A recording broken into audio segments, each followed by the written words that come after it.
Elderly care, or simply elder care, is the fulfillment of the special needs and requirements that are unique to senior citizens. This broad term encompasses such services as assisted living, adult day care, long-term care, nursing homes, hospice care, and home care. Because of the wide variety of elder care found nationally, as well as differentiating cultural perspectives on elderly citizens, cannot to be limited to any one practice. For example, many countries in Asia use government-established elderly care quite infrequently, preferring the traditional methods of being cared for by younger generations of family members. Elderly care emphasizes the social and personal requirements of senior citizens who need some assistance with daily activities and health care, but who desire to age with dignity. It is an important distinction in that the design of housing, services, activities, employee training and such should be truly customer-centered. It is also noteworthy that a large amount of global elderly care falls under the unpaid market sector.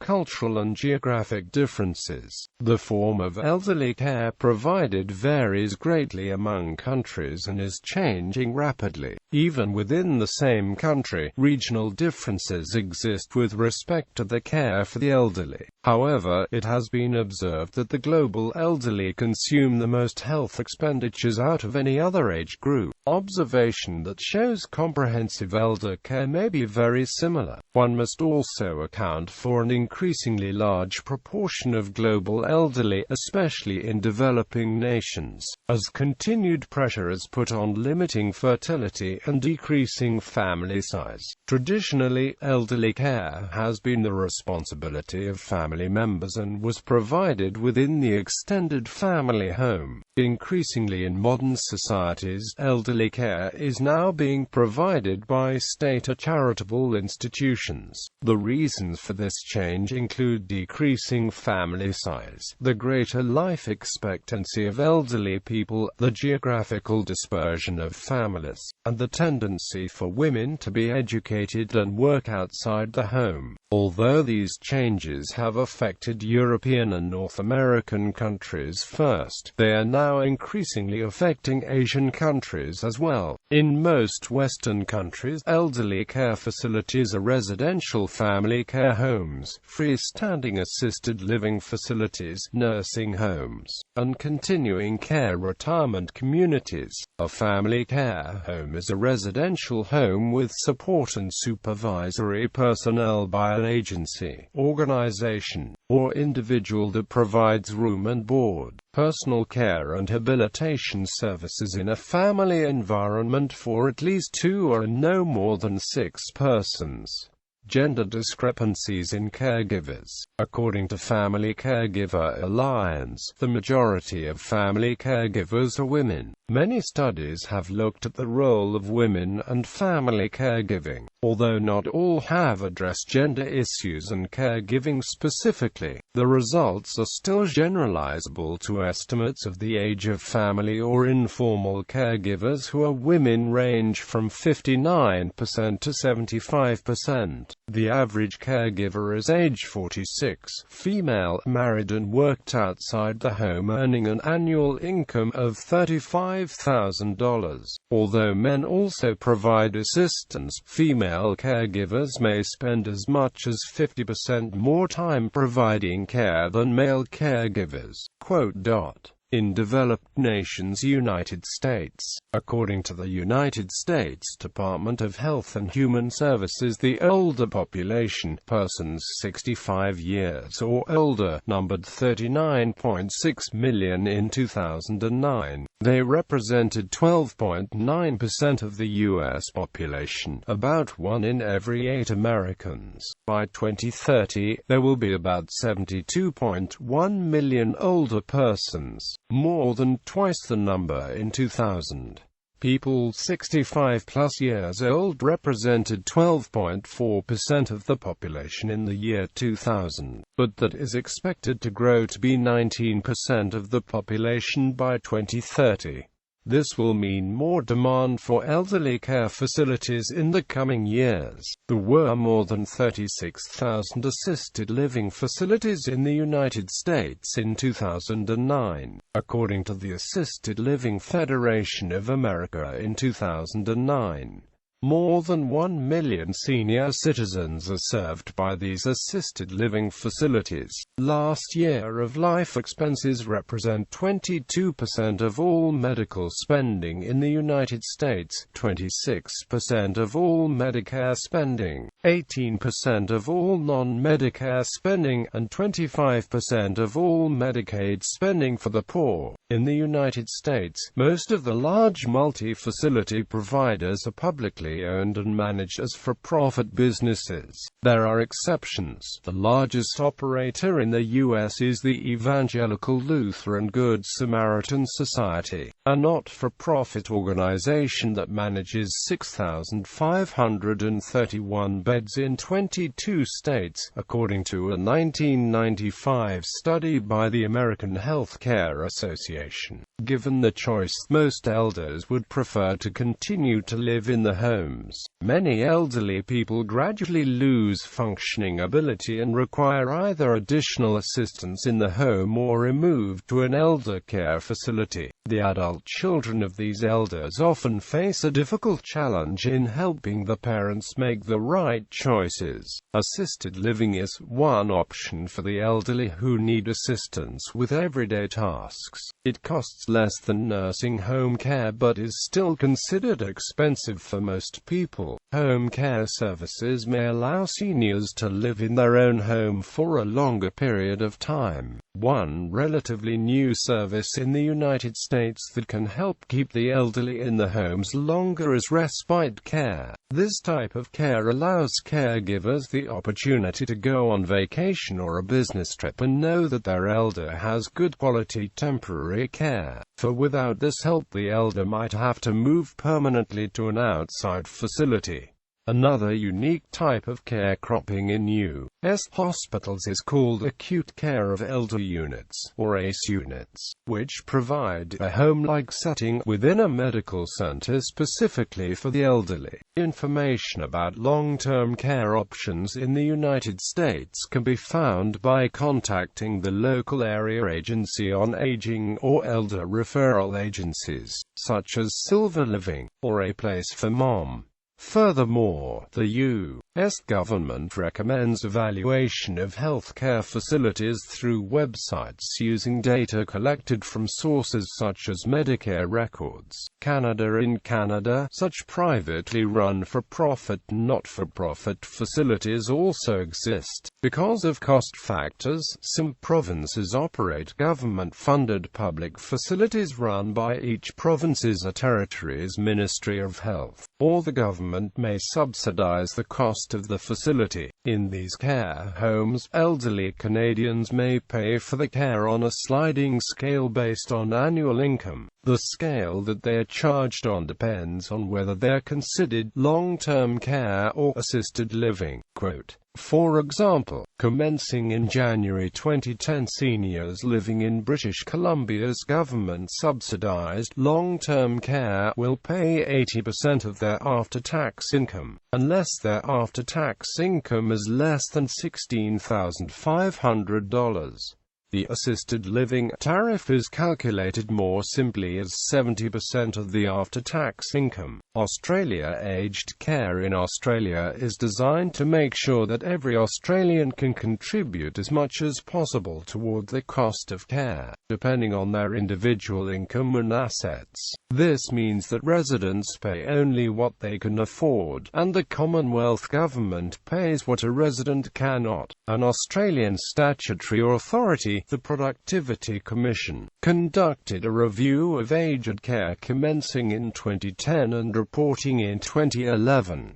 That review concluded that approximately 80% of care for older Australians is informal care provided by family, friends and neighbours. Around 1 million people receive government-subsidised aged care services, most of these receiving low-level community care support, with 160,000 people in permanent residential care. Expenditure on aged care by all governments in 2009-10 was approximately $11 billion. The need for increasing amounts of care and known weaknesses in the care system led several reviews in the 2000s to conclude that Australia's aged care system needs reform. This culminated in the 2011 Productivity Commission report and subsequent reform proposals. In accordance with the Living Longer, Living Better amendments of 2013, assistance is provided in accordance with assessed care needs,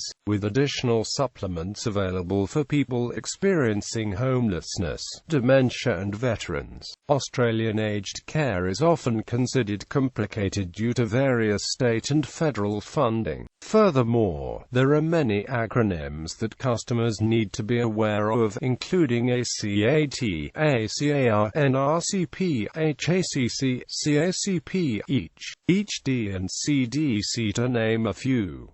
In developing nations, Nepal, due to health and economic benefits, the life expectancy in Nepal jumped from 27 years in 1951 to 65 in 2008. Most elderly Nepali citizens, roughly 85%, live in rural areas.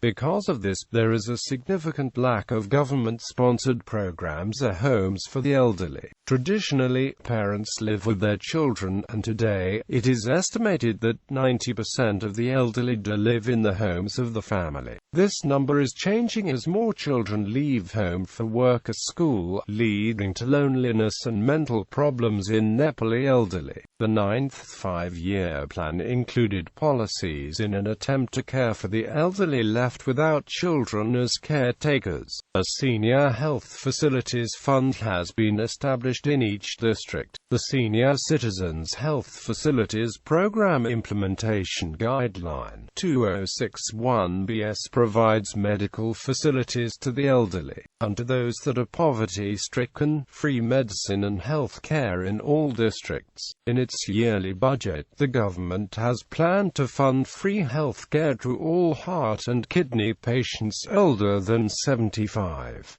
Unfortunately, many of these plans are overly ambitious, which has been recognized by the Nepali government. Nepal is a developing nation and may not be able to fund all of these programs after the development of an old age allowance, or OAA. OAA provides a monthly stipend to all citizens over 70 and widows over 60. There are a handful of private daycare facilities for elderly, but it is limited to the capital city. These daycare services are very expensive and out of reach for the general public. Thailand has observed global patterns of an enlarging elderly class.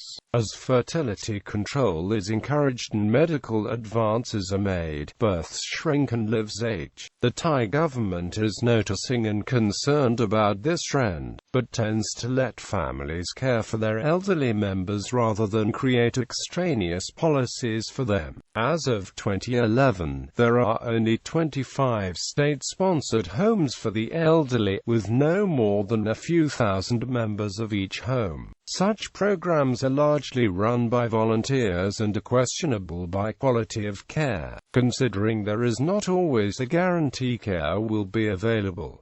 Private care is tough to follow, often based on assumptions. Because children are less likely to care for their parents, private caretakers are in demand. The volunteer NGOs are available but in very limited quantities. While there are certainly programs available for use by the elderly in Thailand, questions of equity have risen since their introduction. The rich elderly in Thailand are much more likely to have access to care resources, while the poor elderly are more likely to actually use their required health care, as observed in a study by Bhuma Sukananurak. However, over 96% of the nation has health insurance with varying degrees of care available. India's cultural view of elderly care is similar to that of Nepal's. Parents are typically cared for by their children into old age, most commonly by the sons. It should be noted that in these countries, elderly citizens, especially men, are viewed in very high regard. Traditional values demand honor and respect for older, wiser people. India is facing the same problem as many developing nations in that its elderly population is increasing tremendously, with a current estimate of 90 million over the age of 60. Using data on health and living conditions from the India's 60th National Sample Survey, a study found that almost a quarter of the elderly reported poor health. Reports of poor health were clustered among the poor, single, lower-educated and economically inactive groups. Under its 11th five-year plan, the Indian government has made many strides similar to that of Nepal. Article 41 of the Indian Constitution states that elderly citizens will be guaranteed social security support for health care and welfare. A section of the 1973 Criminal Procedure Code, alluding to its traditional background, mandates that children support the parents if they no longer can themselves. NGOs, however, are prevalent in Indian elderly care, providing homes and volunteer care, but governmental policies and organizations are accessible. Medical versus non-medical. A distinction is generally made between medical and non-medical care provided by people who are not medical professionals. The latter is much less likely to be covered by insurance or public funds. In the U.S., 67% of the 1 million residents in assisted living facilities pay for care out of their own funds. The rest get help from family and friends and from state agencies. Medicare does not pay unless skilled nursing care is needed and given in certified skilled nursing facilities or by a skilled nursing agency in the home. Assisted living facilities usually do not meet Medicare's requirements. However, Medicare does pay for some skilled care if the elderly person meets the requirements for the Medicare home health benefit. 32 U.S. states pay for care in assisted living facilities through the Medicaid waiver programs. Similarly, in the United Kingdom, the National Health Service provides medical care for the elderly as for all, free at the point of use. But social care is only paid for by the state. In Scotland, England, Wales and Northern Ireland are yet to introduce any legislation on the matter. So currently social care is only funded by public authorities when a person has exhausted the private resources, for example, by selling the home. Money provided for supporting elderly people in the UK has fallen by 20% per person during the 10 years from 2005 to 2015, and in real terms the fall was greater. Experts claim that vulnerable UK people do not get what they need. However, elderly care is focused on satisfying the expectations of two tiers of customers: the resident customer and the purchasing customer, who are often not identical, since relatives are public authorities rather than the resident may be providing the cost of care. Where residents are confused or have communication difficulties, it may be very difficult for relatives or other concerned parties to be sure of the standard of care being given, and the possibility of elder abuse is a continuing source of concern. The Adult Protective Services Agency, a component of the Human Service Agency in most states, is typically responsible for investigating reports of domestic elder abuse and providing families with help and guidance. Other professionals who may be able to help include doctors and nurses, police officers, lawyers, and social workers.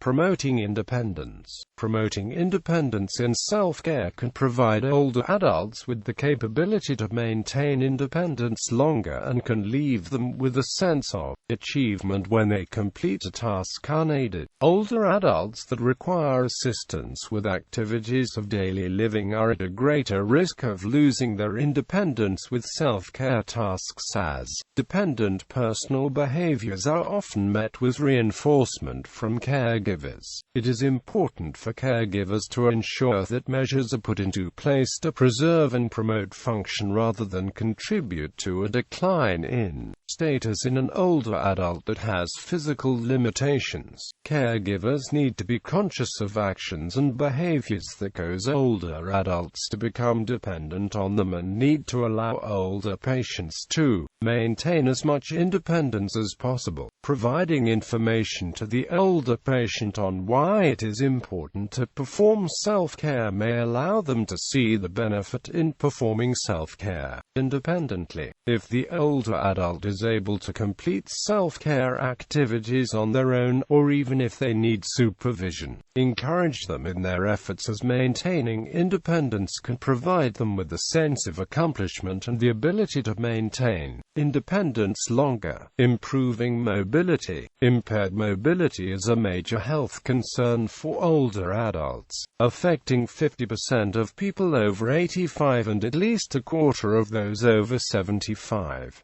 As adults lose the ability to walk, to climb stairs, and to rise from a chair, they become completely disabled. The problem cannot be ignored because people over 65 constitute the fastest growing segment of the U.S. population. Therapy designed to improve mobility in elderly patients is usually built around diagnosing and treating specific impairments, such as reduced strength or poor balance. It is appropriate to compare older adults seeking to improve their mobility to athletes seeking to improve the split times. People in both groups perform best when they measure their progress and work towards specific goals related to strength, aerobic capacity, and other physical qualities. Someone attempting to improve an older adult's mobility must decide what impairments to focus on, and in many cases, there is little scientific evidence to justify any of the options. Today, many caregivers choose to focus on leg strength and balance. New research suggests that limb velocity and core strength may also be important factors in mobility. The family is one of the most important providers for the elderly. In fact, the majority of caregivers for the elderly are often members of their own family, most often a daughter or a granddaughter. Family and friends can provide a home, help with money, and meet social needs by visiting, taking them out on trips, etc. One of the major causes of elderly falls is hyponatremia, an electrolyte disturbance when the level of sodium in a person's serum drops below 135 mEq/L. Hyponatremia is the most common electrolyte disorder encountered in the elderly patient population. Studies have shown that older patients are more prone to hyponatremia as a result of multiple factors, including physiologic changes associated with aging, such as decreases in glomerular filtration rate, a tendency for defective sodium conservation, and increased vasopressin activity. Mild hyponatremia ups the risk of fracture in elderly patients because hyponatremia has been shown to cause subtle neurologic impairment that affects gait and attention, similar to that of moderate alcohol intake. Legal issues about incapacity. Legal incapacity is an invasive and sometimes difficult legal procedure. It requires that a person file a petition with the local courts, stating the elderly person lacks the capacity to carry out activities that include making medical decisions, voting, making gifts, seeking public benefits, marrying, managing property and financial affairs, choosing where to live and who they socialize with, Most states' laws require that a minimum of 2 doctors or other health professionals provide reports as evidence of such incompetence, and the person must be represented by an attorney. Only then can the individual's legal rights be removed and legal supervision by a guardian or conservator be initiated. The legal guardian or conservator is the person to whom the court delegates the responsibility of acting on the incapacitated person's behalf and must report regularly his or her activities to the court. A less restrictive alternative to legal incapacity is the use of advanced directives, powers of attorney, trusts, living wills and health care directives. The person who has these documents in place should have prepared them with their attorney when that person had capacity. So, if the time comes when that person lacks capacity to carry out those tasks laid out in the documents, the person they named can step in to make decisions on the behalf. The agent has a duty to act as that person would have and in the best interest